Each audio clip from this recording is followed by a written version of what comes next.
quero convidar você a abrir a sua Bíblia, então, no texto de Apocalipse, capítulo 12. Hoje, Apocalipse, capítulo 12. Quero convidar você a lermos a palavra do nosso Deus. Apocalipse, capítulo de número 12. Todo o capítulo, versos 1 a 17. Apocalipse 12, de 1 a 17. Quero convidá-lo a acompanhar a leitura. Mantenha a sua Bíblia aberta, recorra nas passagens, confira os ensinos e que Deus possa nos abençoar em mais esse período aqui de aprendizado juntos. Amém? Vou ler o texto, você acompanha aí na sua Bíblia.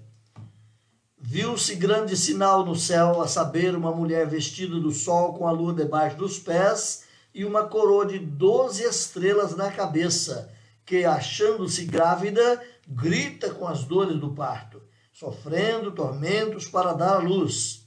Viu-se também outro sinal no céu, e eis um dragão grande, vermelho, com 7 cabeças, 10 chifres, e nas cabeças 7 diademas. A sua cauda arrastava a terça parte das estrelas do céu, as quais lançou para a terra, e o dragão se deteve em frente à mulher que estava para dar à luz, a fim de lhe devorar o filho quando nascesse. Nasceu-lhe, pois, o filho varão, que há de reger todas as nações com cetro de ferro. E o seu filho foi arrebatado para Deus junto ao seu trono. A mulher, porém, fugiu para o deserto, onde lhe havia Deus preparado lugar para que nele a sustentem durante 1260 dias. Houve peleja no céu. Miguel e os seus anjos pelejaram contra o dragão. Também pelejaram o dragão e seus anjos. Todavia não prevaleceram, nem mais se achou no céu lugar deles. E foi expulso o grande dragão, a antiga serpente, que se chama Diabo e Satanás, o sedutor de todo o mundo. Sim, foi atirado para a terra e com ele os seus anjos. Então ouvi grande voz do céu, proclamando: agora veio a salvação, o poder, o reino do nosso Deus e a autoridade do seu Cristo, pois foi expulso o acusador de nossos irmãos, o mesmo que acusa de dia e noite diante do nosso Deus. Eles, pois, o venceram por causa do sangue do Cordeiro, por causa da palavra do testemunho que deram, e mesmo em face da morte não amaram a própria vida. Por isso festejai, ó céus, e vós os que nele habitais. Ai da terra e do mar, pois o diabo desceu até vós, cheio de grande cólera, sabendo que pouco tempo lhe resta. Quando, pois, o dragão se viu atirado para a terra, perseguiu a mulher que dera à luz o filho varão, e foram dadas à mulher as 2 asas da grande águia, para que voasse e até o deserto, ao seu lugar, aí onde é sustentado durante um tempo, tempos e metade de um tempo, fora da vista da serpente. Então a serpente arrojou da sua boca atrás da mulher água como um rio, a fim de fazer com que ela fosse arrebatada pelo rio. A terra, porém, socorreu a mulher, e a terra abriu a boca e engoliu o rio, e o dragão tinha arrojado de sua boca. Irou-se o dragão contra a mulher, e foi pelejar contra os restantes da sua descendência, os que guardam os mandamentos de Deus, e têm o testemunho de Jesus, e se pôs em pé sobre a areia do mar. Amém. Nós vamos caminhar aqui, meus irmãos, no intuito de juntos podermos buscar melhor compreensão de todo esse texto. Obviamente, são muitos detalhes, muitas particularidades que o texto encerra. Talvez nós não abordemos ou não consigamos abordar cada detalhe. Você pode recorrer aí ao recurso da área de comentários, levantar a sua dúvida, colocar a sua pergunta, e pela misericórdia de Deus vamos caminhando juntos. Amém?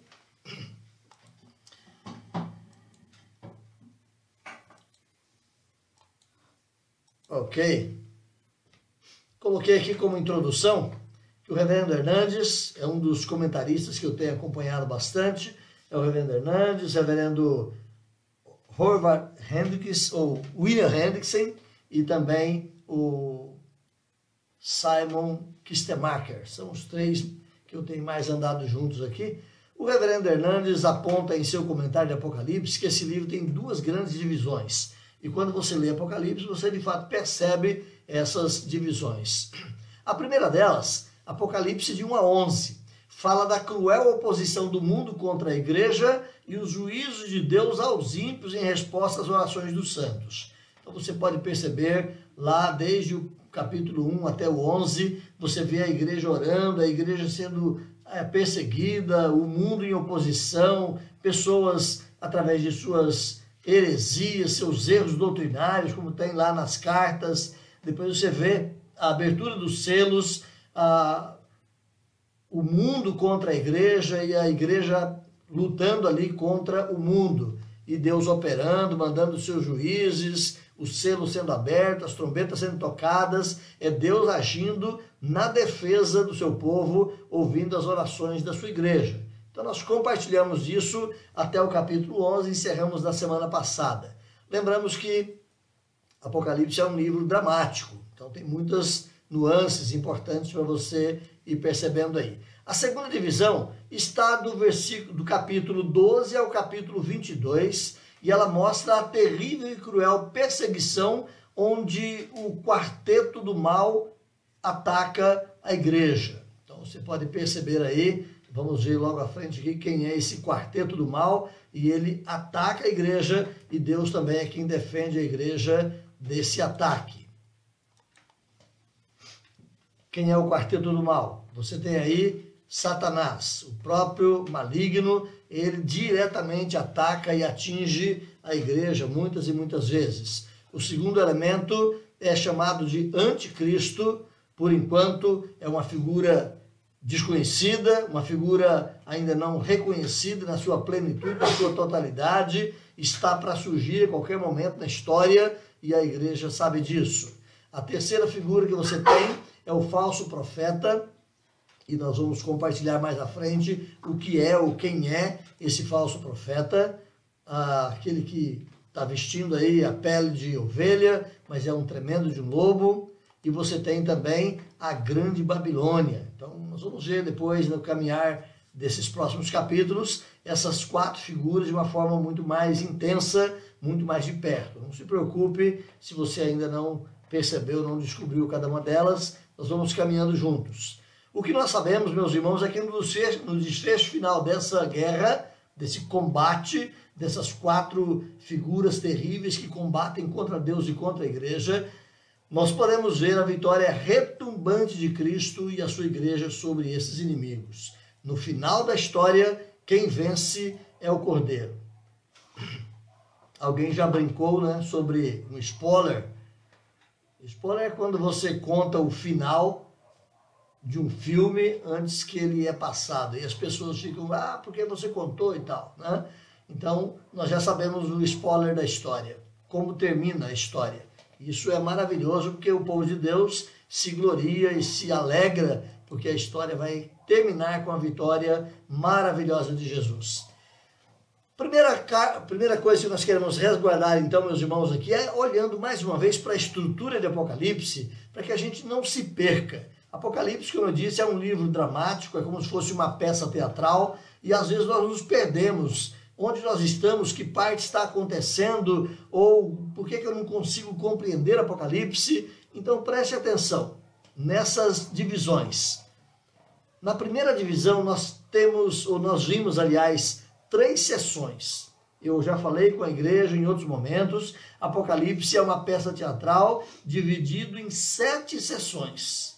É como se fosse um teatro, uma peça de teatro mesmo, e por 7 vezes seguida, não na sequência imediata, mas por 7 vezes as cortinas se fecham.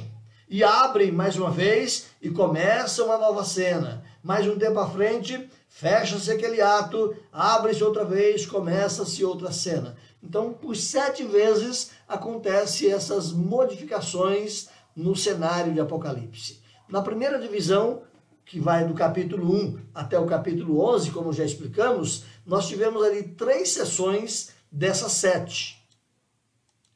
a primeira sessão, você viu lá os 7 candeeiros, que fala do capítulo 1 ao capítulo 3, a apresentação de Jesus, quem são os candeeiros, e as igrejas como candeeiros de Deus, os pastores como os anjos dessas igrejas, as estrelas e os candeeiros. E nós vimos ali, então, a apresentação. O que é que se contou na história daqueles 7 candeeiros? A história da salvação. Jesus é o Senhor, Ele é o que vem com poder para vencer a morte e o inferno, Ele é aquele que tem todo o poder no céu e na terra, e Ele resguarda a sua igreja, que está caminhando. Pode perceber que no final de cada uma das cartas daquelas igrejas, há uma promessa que se cumpre, ou que deve ser cumprida no retorno final do Senhor Jesus Cristo. Então é a história da redenção, culminando sempre com a volta gloriosa de Jesus. Você vai ter uma segunda sessão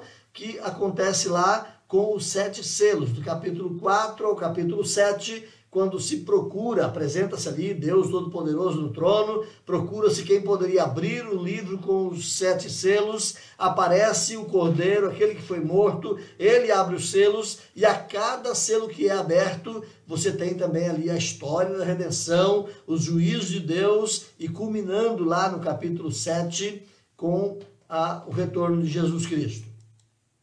Você vai depois para as 7 trombetas, do capítulo 8 ao capítulo 11, e de novo ali é a igreja orando, clamando, suplicando, buscando a bênção de Deus, é a caminhada da igreja na história da salvação, e termina no capítulo 11, de novo com a volta de Jesus e a glória do seu reino. Essa primeira divisão apareceu essas 3 sessões. Na segunda divisão, que começa agora no capítulo 12, nós teremos outras 4 sessões.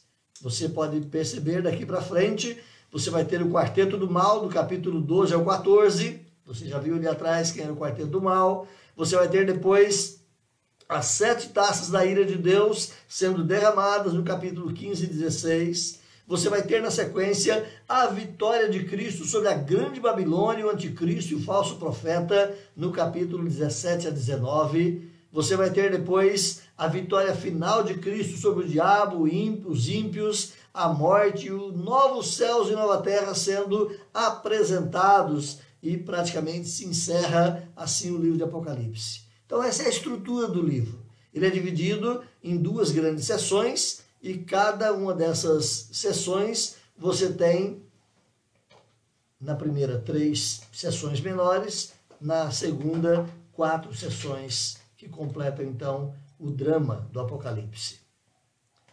Em cada sessão, cobre-se todo o período que vai da primeira até a segunda vinda de Cristo. Como dissemos, claro que alguns detalhes são mudados, mas a ideia é apresentar a história da salvação. Cristo vindo, a igreja sendo formada, o seu povo sendo reunido, atravessando as dificuldades, as lutas da caminhada e terminando com a segunda vinda de Cristo.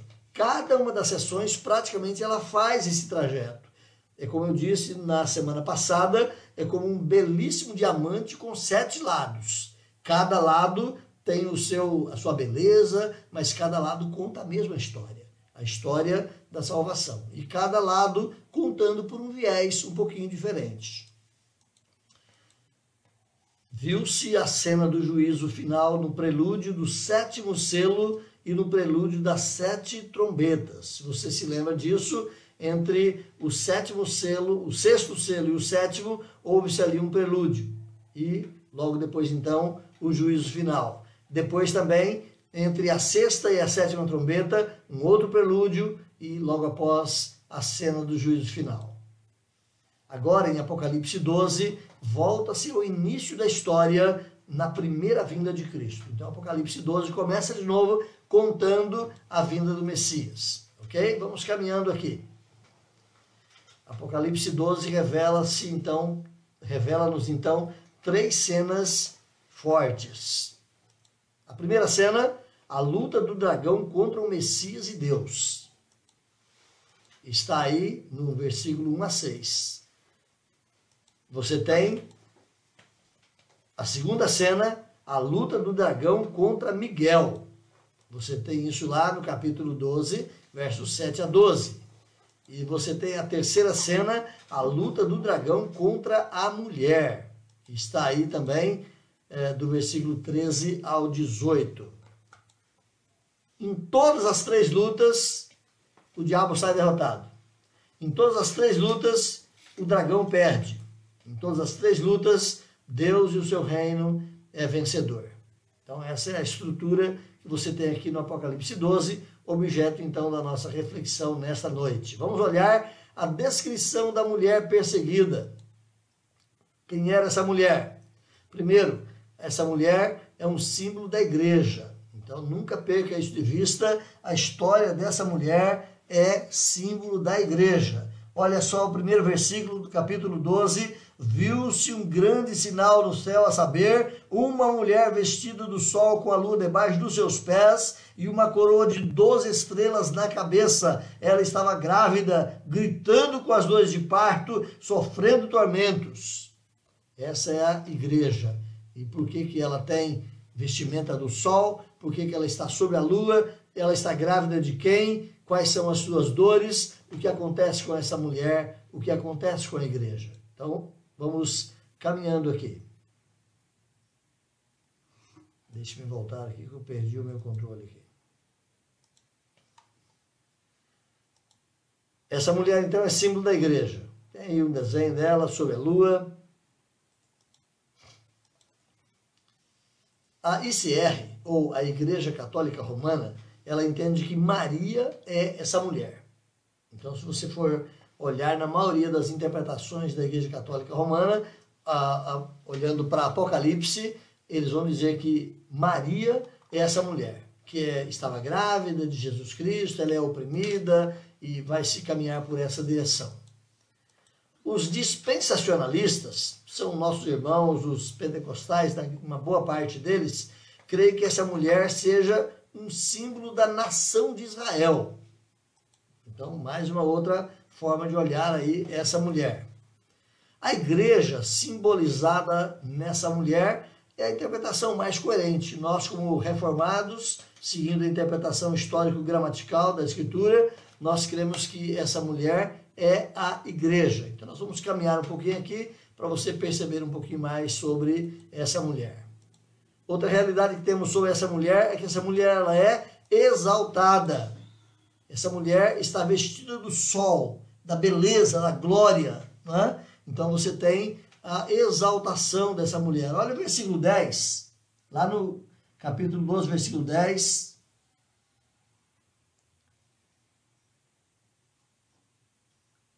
Desculpe, versículo 1, eu coloquei errado aqui a referência, né? Ela está vestida do sol e ela tem uma coroa de 12 estrelas na cabeça. A igreja reflete a beleza e a glória de Cristo. O fulgor do sol, mostrando ali que Jesus é o sol nascente das alturas e a igreja reflete a beleza da glória de Jesus. Como o ouro que cobria as tábuas do tabernáculo, a glória de Deus também cobre a igreja. E a igreja irradia, manifesta assim a glória de Deus. O sol, a beleza do sol, o brilho do sol é o brilho de Jesus Cristo na igreja. Efésios 3:10, se você se lembra desse texto, você pode correr lá se quiser dar uma olhadinha. Efésios 3:10 vai dizer que pela igreja a multiforme sabedoria de Deus é conhecida nos lugares celestiais. Anjos e demônios, seres os mais diferentes possíveis, a própria terra, a humanidade conhece a beleza da glória de Deus através da igreja. Diz aí, para que pela igreja a multiforme sabedoria de Deus se torne conhecida. Então é através da igreja que a glória de Deus é irradiada, atingindo ou alcançando, além de homens, as próprias criaturas de Deus espalhadas aí por todo esse vasto universo. Outra coisa que você tem sobre essa mulher é que ela exerce o domínio, ela tem um certo poder. Perceba, ela tem a lua sobre os seus pés, tendo poder sobre as hostes do mal. E a Bíblia diz que Deus deu poder à igreja, Jesus deu poder à igreja sobre demônios, sobre os seres malignos. Olha no versículo 1 mais uma vez, vai dizer que ela está vestida do sol e ela tem a lua debaixo dos pés. Então, a ideia de que ela tem poder sobre os poderes do céu. No caso, poder sobre poderes menores, que são os anjos e demônios. As hostes do mal estão debaixo do poder da igreja. A sua autoridade foi dada por Jesus Cristo e o seu domínio é espiritual, não é político. Durante muitos anos, séculos, aqui e ali, em vários lugares do mundo, a igreja tentou assumir e ainda tenta, em algumas situações, assumir o poder político sobre nações, sobre reinos e até sobre o mundo. Mas o poder da igreja não é poder político. O poder da igreja não deve ser poder econômico. O poder da igreja não deve ser o poder sobre as estruturas humanas, como se ela tivesse esse direito. Mas o poder da igreja é o poder espiritual para libertar vidas e proclamar o evangelho. Quarta coisa, a Bíblia nos ensina aqui que essa mulher ela é vitoriosa. Diz o texto aí que ela tem coroa sobre a cabeça. Olha mais uma vez o versículo 1. Ela tem uma coroa de 12 estrelas na cabeça. Essa coroa de 12 estrelas aponta para a vitória e para as conquistas realizadas. É a igreja, uma igreja vitoriosa. Ela não é vitoriosa por ela mesma, mas ela é vencedora porque ela está em Cristo Jesus. Em Cristo Jesus a igreja é mais que vitoriosa, as portas do inferno não podem contra a igreja e a igreja é vencedora. Como diz Ray Summers, num comentário de Apocalipse também, ele vai dizer que a igreja é de natureza tal que ela jamais será vencida. A igreja é a igreja vencedora de Jesus Cristo. Se você se lembra do texto lá de Romanos, capítulo 1, verso 31 a 39, capítulo 8, verso 31 a 39, o texto vai dizer lá que quem é que pode nos afastar de Deus? O que pode nos tirar do amor de Deus que está em Cristo Jesus? E Paulo vai dizer ali que nada, nada mesmo. Nem morte, nem vida, nem anjos, nem principados, nem coisa do presente, nem do porvir, nem autoridades, nem nada, nada, nada. Nada pode nos separar do amor de Deus. A igreja é vencedora, diz lá o texto, somos mais do que vencedores por meio daquele que nos amou. Essa é a igreja de Jesus Cristo. Interessante que diz o texto aqui que ela está com uma coroa na cabeça e ela é vitoriosa. Ela é aquela igreja que vai encontrar com o Senhor Jesus nos ares. Na mesma nuvem que o Senhor Jesus Cristo subir, nessa mesma nuvem a igreja vai se encontrar com ele, porque ela vai receber os lauréis e as recompensas da sua vitória. A igreja se assentará em tronos quando julgará o mundo e os anjos. Você pode olhar, por exemplo, Apocalipse 11, no versículo 12, diz lá que as duas testemunhas, lembra que as duas testemunhas eram a igreja?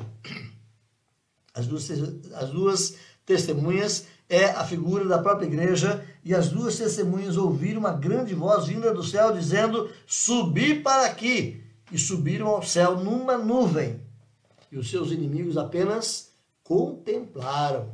Então a igreja também há de subir naquela nuvem da vinda de Jesus para o encontro com ele nos ares, e os ímpios aqui na terra apenas verão a igreja sendo arrebatada para o encontro do Senhor nos ares, enquanto as coisas vão se processando e o juízo vai se estabelecendo nesse final. A igreja, então, como disse, ela se assentará também em tronos quando ela julgará o mundo e os anjos. Se você corre lá para 1 Coríntios capítulo 6, verso 2, Paulo diz exatamente isso. Nós julgaremos o mundo, nós julgaremos os anjos. Nós aqui é a igreja que se assenta em tronos. A outra figura bela da igreja que você tem são os 24 anciãos. Você já passou por eles lá no capítulo 5, no capítulo 6, também no capítulo 4. Os 24 anciãos assentados em tronos diante do Todo-Poderoso é a figura da igreja. 24 por quê? 12 anciãos representando o Velho Testamento, os 12 patriarcas, 12 apóstolos representando o Novo Testamento, ou 12 anciãos representando o Novo Testamento, que é a figura dos 12 apóstolos. Então a igreja assentada em tronos indica que a igreja tem autoridade dada por Deus para julgar o mundo e para julgar demônios. Esse julgamento não é apenas uma coisa por vir. Hoje a igreja tem esse direito e esse dever de julgar e condenar naquilo que é preciso o mundo e os demônios. Quinta coisa que você tem sobre essa mulher é que essa mulher é o útero para o nascimento do Messias. Você percebe no versículo 2, olha aí Apocalipse 12, 2, ela está grávida, ela está para dar à luz, ela está sofrendo. Então você tem na figura dessa mulher, meus irmãos, a figura da história da igreja em toda a sua extensão. O período que essa mulher está grávida para dar à luz é o período anterior à vinda de Jesus Cristo, quando a igreja já existia. Você não tem uma maneira de dividir o povo de Israel dizendo que eles não eram igreja. Não, Israel era a igreja no Velho Testamento. E ela estava grávida, essa igreja, esperando o nascimento do Messias e sendo perseguida, sofrendo, muitas coisas acontecendo para que o Messias não viesse. O diabo já estava em ação contra o Messias desde o começo da história, mas essa mulher grávida sofrendo é a igreja aguardando o nascimento do Messias. Então essa mulher é o útero no qual o Messias vai nascer. Essa mulher está grávida, ou seja, a sua grande missão é dar à luz a Cristo Jesus. É ser o útero pelo qual Jesus Cristo viria. É por isso que a Igreja Católica confunde e diz que aí é Maria. Na verdade, é a igreja que sofre, que labuta, que geme e que suporta dores até o nascimento de Jesus, com as ânsias pelo nascimento do Messias.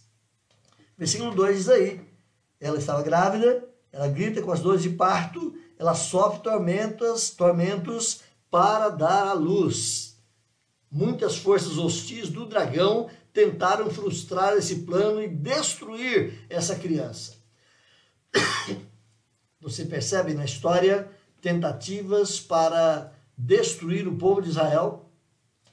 Ou você acha que as guerras e os conflitos do passado lá não tinham o dedo de Satanás? Com certeza, muitas foram as tentativas do diabo em destruir aquela igreja, aquele povo que seria o útero para o nascimento do Messias. Através de perversões, através de seitas, através de heresias, através de idolatrias enfiadas no meio daquele povo, que eles perdessem a fé. O diabo estava em ação, tentando destruir essa mulher, essa igreja do Velho Testamento, que seria o útero para o nascimento de Jesus. Ao longo da história narrada no Velho Testamento, houve muitas perseguições tentando impedir, destruir a vinda do Messias prometido.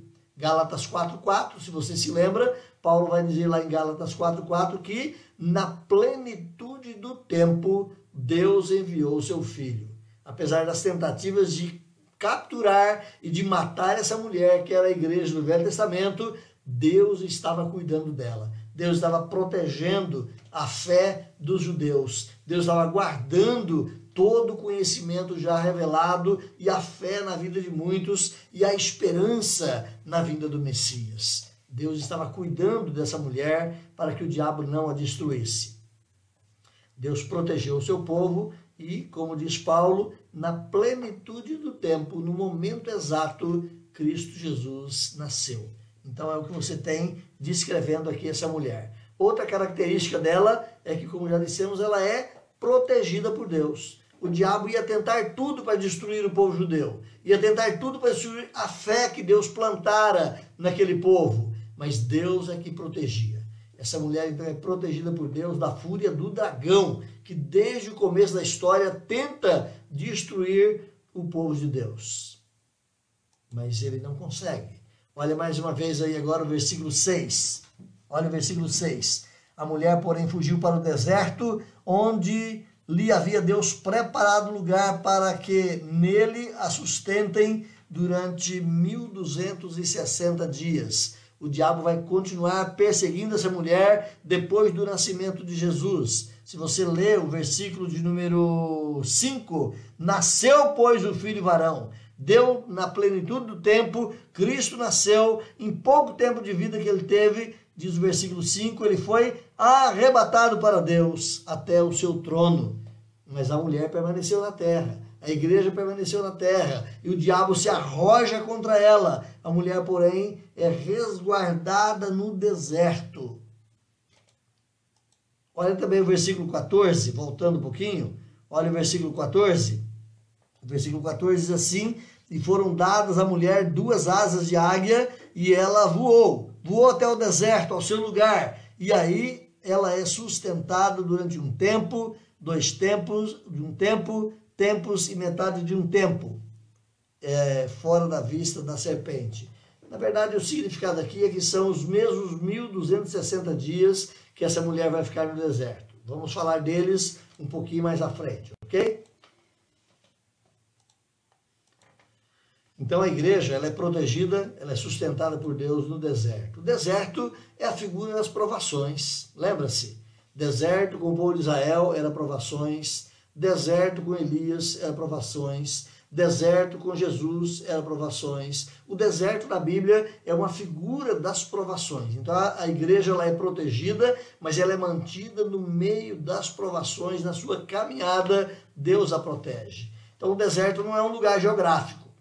Não é apenas um deserto qualquer, ou na Arábia, ou na África, ou lá na região da Palestina. Não, o deserto não é um ponto geográfico, mas o deserto indica um período, uma época de provação. O termo 1260 dias é um símbolo de todo o período da igreja, onde Deus dá a proteção à igreja. Nós já falamos desse 1260 dias, ou 42 meses, no estudo passado também. Então esse tempo é um tempo de provação da igreja. E esses 1260 dias, eles encarnam o período entre a primeira e até muito próximo, quase o finalzinho, chegando próximo à segunda vinda de Jesus. Esse é o tempo de 1260 dias. Então você tem aí a figura da mulher. Há uma descrição sobre o filho da mulher. Quem é esse filho varão que nasceria dessa mulher? Primeira coisa que você tem logo de cara nesse texto, que esse filho é o Messias. Esse filho é Jesus Cristo. O filho que nasce é o rei que tem o cetro nas mãos, e o seu reinado é um reinado universal e irresistível, invencível. Olha o versículo de número 5, mais uma vez, olha aí. Diz o versículo 5 em Apocalipse 12, nasceu-lhe, pois, um filho varão, e aquele que há de reger todas as nações com cetro de ferro. Se você vai para o Velho Testamento, você tem o Salmo 2, você tem a profecia de Daniel, você tem vários textos, o Salmo 45, o Salmo 145, você tem vários textos que mostram exatamente Jesus como aquele que tem o cetro nas mãos e ele que vai reger as nações. As profecias de Isaías e várias outras estão carregadas também deste simbolismo. Então, o filho que nasce, aquele que tem o poder de reger todas as nações, é o Filho de Deus, ele é o Messias. A descrição do filho não é o filho aqui na sua humilhação, mas é o filho já na sua exaltação. Percebe no versículo 5?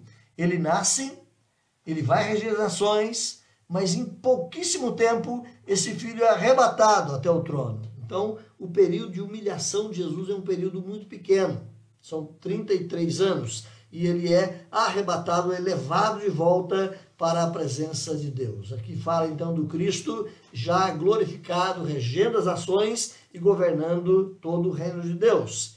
Outra coisa que você tem nas entrelinhas dessa verdade é que esse filho, ele é o Redentor, ele é o Messias, ele é o Redentor. O texto não fala aqui da obra expiatória, mas se sabe à luz das Escrituras que a exaltação, ela é um resultado da humilhação de Jesus Cristo até a morte, morte de cruz, morte que veio resgatar a mim e a você. Então, entre o ministério do Messias, tinha também o ministério da sua humilhação. Paulo, escrevendo a Filipenses, capítulo 5 a 11, Paulo vai dizer isso. Ele esvaziou de si mesmo, ele assumiu a nossa humanidade, ele sofreu as nossas dores, ele foi obediente até a morte, morte de cruz, pelo que Deus o exaltou e o colocou acima de todas as coisas. Colossenses capítulo 2, versículo 15, fala que na sua morte ele despojou principados e potestades, os expôs ao desprezo e triunfou sobre eles. Então aqui é o Redentor, é aquele que nos redime, aquele que nos liberta pela sua morte expiatória e redentora. Outra coisa acerca do Messias, acerca desse filho, é que esse filho subiu aos céus. E você tem na Bíblia com muita clareza a ascensão de Jesus. Ele venceu o dragão na cruz e agora ele está no trono, no céu, à destra de Deus Todo-Poderoso, governando os céus e a terra. Mateus 28, versículo 18, você se lembra do texto? Toda autoridade me foi dada no céu e na terra. Então é Jesus falando aí, toda autoridade me foi dada no céu e na terra.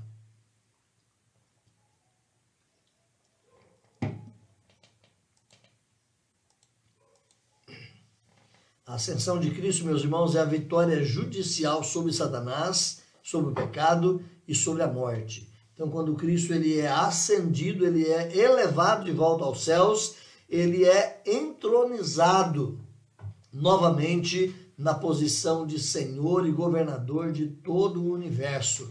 Toda autoridade me foi dada no céu e na terra, e Cristo vai reinar até colocar todos os inimigos debaixo dos seus pés, e depois disso o reino volta às mãos de Deus o Pai ou da Trindade Toda-Poderosa. O texto lá de Coríntios, capítulo 15, verso 25, diz que ele há de reinar até colocar o último inimigo debaixo dos seus pés, e o último inimigo vai ser a morte. Quando é que esse inimigo vai ser vencido? Potencialmente ele já está vencido. Cristo já é o Senhor da vida. Ele já morreu e venceu a morte, mas na prática, para mim e para você, para os milhares de irmãos que já morreram, os seus corpos ainda estão mortos. Mas ele já venceu a morte eterna. E aqueles que estão nele já possuem a vida eterna. Mas já há de chegar o último dia, quando também a morte física será vencida na ressurreição de todos aqueles que nele creram. Então, depois de vencer a morte na sua plenitude, na sua totalidade, todos nós reunidos, ressuscitados e glorificados, haveremos de ver o Deus triuno reinando. O dispensacionalismo, ele vê aqui no filho, esse filho arrebatado, uma figura da igreja que também será arrebatada. Porém, isso não se encaixa muito bem com o texto aqui. Está fora de contexto falar que esse filho é a igreja. A figura da igreja é a mulher e o filho que sobe arrebatado é apenas o Messias, o Cordeiro de Deus. Quarta coisa que você tem sobre o Messias é que a vitória do Messias provoca alegria no céu. Olha só, a vitória de Cristo, meus irmãos, sobre o diabo, sobre o pecado, ela é ratificada pela sua ressurreição e pela sua ascensão e provoca grande júbilo no céu. Você pode ver aí alguns versículos que te ajudam nisso. Vamos lá, olha o versículo 10. Depois que foi expulso o grande dragão na morte e ressurreição de Jesus Cristo, você tem aí então ouvi grande voz do céu proclamando: agora veio a salvação, o poder, o reino do nosso Deus e a autoridade do seu Cristo, porque foi expulso o acusador de nossos irmãos, o mesmo que os acusa de dia e de noite. Eles, pois, o venceram por causa do sangue do Cordeiro, por causa da palavra do testemunho, mesmo em face da morte, não amaram mais a própria vida. Por isso, festejai aos céus. Então você tem tanto no versículo 10 quanto no versículo 12 a ideia de uma grande festa, de muita alegria, provocada justamente pela vitória do Messias, pela vitória do Cordeiro sobre o diabo e sobre o pecado. No presente reinado de Cristo, meus irmãos, os agentes do mal ainda operam. Você ainda vê, ainda percebe a presença do mal, o diabo e seus anjos ainda agindo, provocando e promovendo maldade sobre a terra, mas isso é por enquanto. Ilustra-se isso na figura de uma serpente com a cabeça esmagada. Você pode esmagar a cabeça da serpente, mas o seu corpo ainda continuará se mexendo, se debatendo. A Bíblia nos ensina que o diabo já está com a cabeça esmagada, ele já foi vencido, mas à guisa desse exemplo da serpente, ele ainda continua se mexendo e provocando certos males na humanidade. Mas chegará o tempo que a vitória de Cristo será vista e publicada plena e completamente. No último dia, o dragão será totalmente esmagado. Em breve, a última batalha será travada e o cordeiro esmagará completamente a Satanás sob os seus pés. Você tem isso lá em Romanos capítulo 16, quando Paulo fala exatamente assim: em breve Cristo há de esmagar. A ideia ali é de tirar totalmente fora de cena a pessoa desse maldito que traz o mal sobre toda a humanidade e persegue a igreja de Deus. Outra coisa que você tem no decorrer desse estudo aqui, meus irmãos, é uma descrição sobre o dragão. Olha lá o dragão. Quem é ele? O dragão é um ser pessoal, ele é uma pessoa que pensa, que age, que tem sentimentos. Perceba isso aí na descrição do dragão. Ele não é um mito, ele não é uma figura lendária, ele não é apenas uma figura folclórica, como muitos entendem que o diabo nem sequer existe, é apenas uma imaginação do processo religioso e cultural dos povos. Não, o diabo não é essa figura lendária, não é essa figura folclórica, mas a Bíblia apresenta o diabo como um ser pessoal. Desculpe, ficou errado ali, impessoal, mas ele é um ser pessoal. Ele tem vontade própria, ele tem inteligência, ele tem comando sobre as coisas. Então ele não é também um ser impessoal e ele também não é uma energia negativa, mas ele é um ser pessoal. Ele é um anjo caído, ele é um ser que tem vontade, tem planos, tem estratégias e age dentro dessa sua capacidade para destruir a igreja e o reino de Deus. A Bíblia mostra que ele tem sentimentos, ele é cheio de cólera e o tempo todo ele é um ser irado contra a mulher, contra a igreja. Olha aí o capítulo 12, versículo 12, mais uma vez. Por isso festejai os céus e festejai vós os que nele habitais. Ai da terra e do mar, porque o diabo desceu até vós, cheio de cólera, sabendo que pouco tempo lhe resta. Olha só, ele é um ser cheio de cólera. Então ele é um ser que tem sentimentos, especialmente contra a igreja. Olha o versículo 17. Irou-se o dragão contra a mulher. Então ele é um ser que tem ira, que tem vontade própria, que tem reações. Então essa serpente, a antiga serpente, o diabo, o dragão, é esse ser pessoal. Ele não é apenas uma energia. Ele não é apenas uma maldade fluídica. Ele não é apenas uma maldade impessoal. Ele é um indivíduo com inteligência e com sentimentos. A Bíblia nos ensina, meus irmãos, que ele tem inteligência, ele é muito perspicaz, ele é muito criativo e ele é capaz de seduzir e de enganar as pessoas. Olha o versículo 4.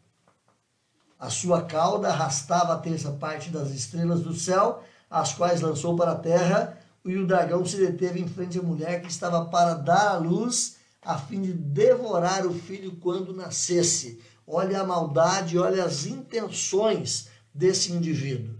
Então é uma pessoa extremamente inteligente. É um ser espiritual, mas é uma pessoa. Ele tem objetivos muito claros de perseguir o Messias, de perseguir a igreja. Olhe mais uma vez aí o versículo 4, você já percebe isso aí. Ele se deteve em frente à mulher que estava para dar à luz e ele queria devorar o filho quando nascesse. Na verdade, aqui é uma palavra retórica para dizer que ele queria impedir a obra de Jesus em fazer a redenção. Ele queria impedir o ministério de Cristo em resgatar o homem da sua culpa e da sua condenação. O verdadeiro alvo do dragão, meus irmãos, não é a mulher, não é a igreja. O verdadeiro alvo do dragão é Cristo. Então você percebe que o dragão, por exemplo, ele tentou aqui atingir indiretamente a mulher, mas ele queria atingir diretamente o filho. O diabo não estava muito preocupado com a fé dos judeus, mas ele estava preocupado com o Cristo. E ele tentou, desde o nascimento até o momento da cruz, fazer com que Cristo não realizasse a obra salvadora. Ele queria atingir pessoalmente a Cristo. Mais uma vez, o versículo 4 te ilustra essa verdade. E quando você olha para a vida de Jesus, ele tenta atrapalhar o nascimento de Jesus Cristo e a sua encarnação. Logo no comecinho, quando Cristo já está adulto, ele tenta desviar Jesus da cruz. Que tal se você não fosse para a cruz e você se tornasse o rei desse mundo? Essa é a proposta do diabo lá para Jesus. Por várias vezes, ele tenta desviar Jesus da cruz. Até no último momento. Se você é mesmo filho de Deus, desce da cruz. O seu lugar não é aí, não fique na cruz. Olhe só. Desculpe a tosse. A luta contra Cristo na igreja é a obsessão do dragão, pois ele é vencido pelo sangue do Cordeiro e pela palavra do testemunho. Você tem isso aí no versículo de número 11. A igreja vence o dragão por causa do sangue do Cordeiro e por causa da palavra do testemunho que a igreja dá.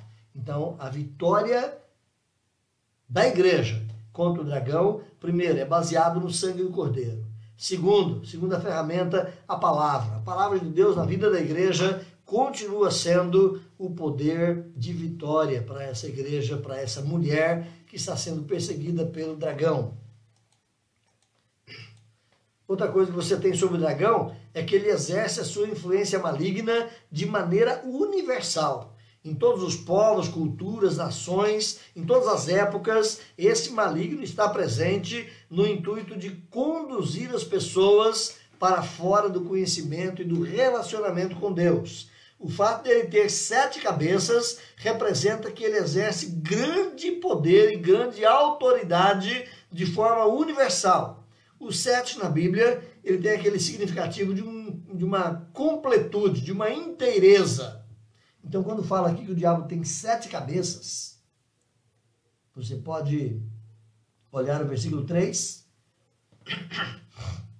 O versículo 3 diz assim: viu-se também outro sinal no céu, e eis um dragão grande, vermelho, com 7 cabeças e 10 chifres. E nas suas cabeças, 7 coroas. Ou seja, de novo, a coroa é um sinal de certa vitória. Então, ele tem vitória, ele tem conquistas. Então, a influência maligna, ela é universal. As 7 cabeças diz respeito a uma completude, uma plenitude sobre os povos e sobre as nações. Ele tem certa vitória, porque ele tem coroas na cabeça. Então, você pode perceber isso no versículo 3. Se você vai para o versículo 9, diz também: o grande dragão, a antiga serpente, aquele que se chama diabo, ele é o sedutor do mundo. Entende? Ele tem influência de sedução, de engano sobre as nações. Ele, diz Paulo, é o Deus deste século. Diz Paulo, ele é o príncipe da potestade do ar que agora atua nos filhos da desobediência. Lá em Efésios 2:3, 2:3, você tem Paulo falando exatamente isso. Ele, o dragão, é a antiga serpente, é o príncipe da potestade do ar que agora está atuando e seduzindo as nações, enganando as pessoas. Então, o fato de ter 10 chifres simboliza aqui a sua capacidade destruidora, sendo que Jesus vai chamar esse indivíduo de homicida. Ele é um matador, ele é um homicida, ele é o destruidor da raça humana. Se você vai lá para João 8:44, você encontra Jesus falando exatamente isso contra o diabo. Ele é homicida desde o princípio, disse Jesus. Ele é o pai da mentira. Ele vive mentindo, enganando as pessoas. Então esse é o dragão.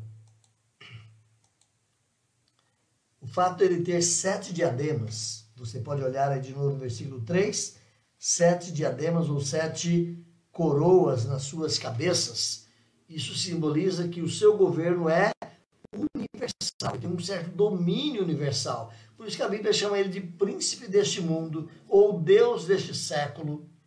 Então a sua influência não se limita apenas a um povo, apenas a uma nação, mas ele engana e seduz todos os povos. Quando você vai, por exemplo, a conhecer as tribos indígenas que nunca tiveram contato com o ser humano, nunca tiveram contato com outras religiões, eles têm uma religião lá no meio deles, animista, pagã, pervertida, corrompida. O diabo já estava lá, enganando até mesmo essas criaturas lá no meio das selvas. Ele é o enganador. Ele tem um reino e possui súditos em toda a terra. Olha o texto, por exemplo, de Colossenses 1,13. Você se lembra desse texto? Colossenses 1,13 está falando ali de Jesus Cristo, mas cita um outro reino. Jesus nos libertou do império das trevas. Olha só, esse é o império, ou esse é o reino de Satanás, o império das trevas. Você tem uma outra referência interessante lá em Atos, capítulo 16, verso 18. Pode voltar lá também. Atos 16, versículo 18. E você vai encontrar ali a narrativa de que Paulo foi colocado para libertar pessoas. E ele vai libertar pessoas do poder do diabo.